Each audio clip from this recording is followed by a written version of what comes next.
ঈদের শুভেচ্ছা রাশি রাশি, মন রেখো হাসি খুশি, গোস্ত খেও বেশি বেশি, মিস করো না মুরগি খাসি, দাওয়াত রইল আমার বাড়ি, চলে এসো তাড়াতাড়ি, ঈদ মুবারক।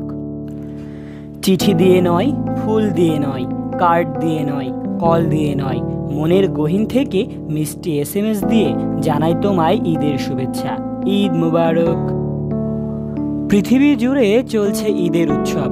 ঈদ মানে আনন্দ, ঈদ মানে খুশি, ঈদ মানে হাজার কষ্টের মাঝেও একটুখানি হাসি, ঈদ মুবারক। বাঁকা চাঁদের হাসিতে দাওয়াত দিলাম আসিতে, আসতে যদি না পারো ঈদ মুবারক গ্রহণ করো। শুভ রজনী শুভ দিন, রাত পোহালেই ঈদের দিন, উপভোগ করবে সারাদিন, ঈদ পাবে না প্রতিদিন, দাওয়াত রইল ঈদের দিন, ঈদ মুবারক।